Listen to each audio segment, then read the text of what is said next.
하는 걸 모두 다 보고를 받죠. 네, 합참이 통제하고 있는 부대들은 그러니까 봤습니다. 사령부라든지 수방사 봤죠. 네, 그런데 지금 윤석열 대통령과 그 변호인 측은 이제는 군 병력의 출동 지시 또는 어떤 지시조차도 지금 부인하고 있어요.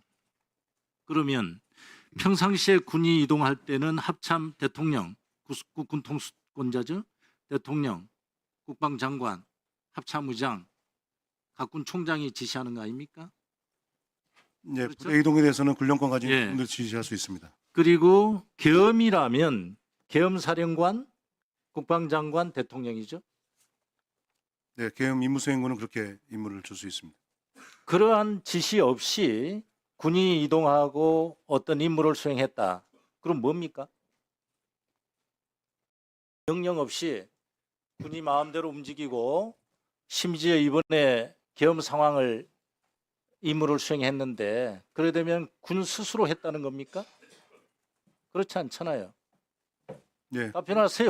예, 상식이잖아요. 군령권을 갖고 있는 전 장관에 의해서 지시가 되었고, 그건 스스로 했다면 그거는 명령 없이 했다면 그건 반란이죠. 그렇지 않습니까? 그렇습니다. 그런데 지금 어제 헌재에서 윤석열 대통령이나 변호인 측은 이제는 군 투입을 선관이나 국회 투입조차도 지금 부정을 하는 그런 진술을 좀 하고 있어요. 그건 아니지 않습니까? 뭐 대통령이 어떻게 답변했는지 제가 확인하지 못했지만 그래서 저는 장관에 이번에 된 겁니다. 비상계엄 자체는 5.16 쿠데타나 또 12.12 반란보다는 좀 더 진화된 쿠데타라고 저는 생각을 합니다. 무슨 말씀이냐? 특수부대, 수방사 특임부대나 특전사 707, 그다음에 정보사, 방첩사, 또 아까 또 사이버사까지 나왔잖아요. 특수기능부대가 동원된 기동타격형 비상계엄이 아닌가 이렇게 생각을 합니다. 그래서 국회만 해제권을 제한한다든지 무력화시키면 이 계엄은 성공한 거다. 그리고 국민적인 저항이나 이런 게 유발이 되면 그 이후에 보병부대나 기갑부대를 동원할 계획이 있지 않았느냐. 저는 이렇게 판단을 해요.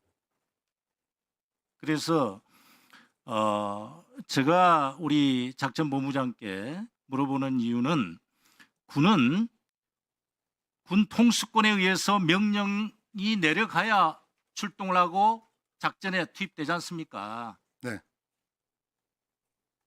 그리고 지금 1차 기간 보고 때도 이진우 전 수방사령관이나 곽정근 특전사령관 모두가 다 대통령의 직접 지시 또는 국방장관의 지시로 계엄 임무를 수행했다고 진술을 지금 하고 있어요. 그런데 이제 와서 군 투입조차도 지시한 바가 없다는 취지로 이렇게 진술을 하는 거 보니까 이것은 평생 삶을 자유민주주의 철학으로 살았다는 그 진술, 이거 정말 거짓말도 이런 거짓말이 없다, 저는 그렇게 생각합니다. 예, 우리 저 작전본부장 들어가세요. 그리고 저 안보실장 오셨네요. 네. 우리 안보실장님이 이번에 참 억울할 것 같아요. 정말 비상계엄이 선포가 됐는데도 불구하고 안보실장께서 배제되다시피 한 이런 상황, 이게 과연 대한민국 안보가 튼튼하다고 할 수 있겠습니까? 어떻게 지금 생각하십니까? 네, 그 계엄 관련돼서는 별도로 드릴 말씀이 없습니다.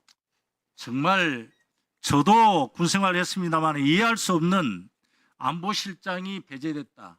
물론 본인 입장에서는 참 다행이라고 생각할 수도 있겠죠. 2024년 3월 말 4월 초순경 그때 이제 국방부 장관 임무를 수행하고 계셨잖아요. 그때 대통령과 국가정보원장, 방첩사령관 그렇게 식사를 하셨다고 하는데 그 당시에도 대통령이 비상 관련된 이런 얘기를 했죠? 저도 지금 민주당과 시민단체로부터 고발되는 입장이기 때문에 그 상황에 대해서는 그 수사기관에는 제가 있는 그대로 말씀드렸는데 공소장이 나오고 있어요. 그러니까 그걸 제가 직접 그럼 느낌은 어떤 느낌이었어요? 제가 다른 거로 말을 대신하겠습니다. 제가 네. 국방부 장관 인사청문회 네. 그다음에 국방위에 수차에 그 걸쳐서 말씀 그대로. 비슷한 질문했을 때 그러면 저는 하나만 늘 묻겠어요. 반대한다는 입장을 가지고 있었습니다. 그리고 이제 우리 안보실장께서는 10월 그러니까 23년 그죠? 10월 취임한 이후에 우리 수방사령관 이진우, 특전사 곽종근 그리고 그 여인영 방첩사령관 인사를 했지 않습니까? 그렇습니다. 그죠? 어떤 기준에 의해서 했죠?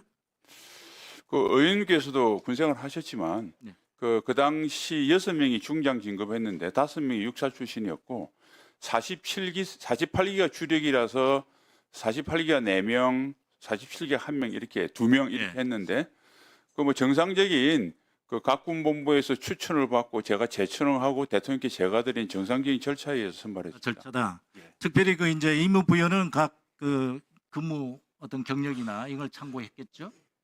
그리고 대통령이나 대통령으로부터 특별한 어떤 그 언질이나 어떤 그 세 사람에 대한 특별한 어떤 의견은 없었어요? 전혀 없었습니다. 그럼 순수하게 어떤 인사 원칙에 의해서 인사를 했다. 네. 그런데 이 세 사람이 1년 후에 비상계엄에 적극적인 이제 참여자가 된단 말이에요. 그때는 전혀 예상하지 못했겠네요.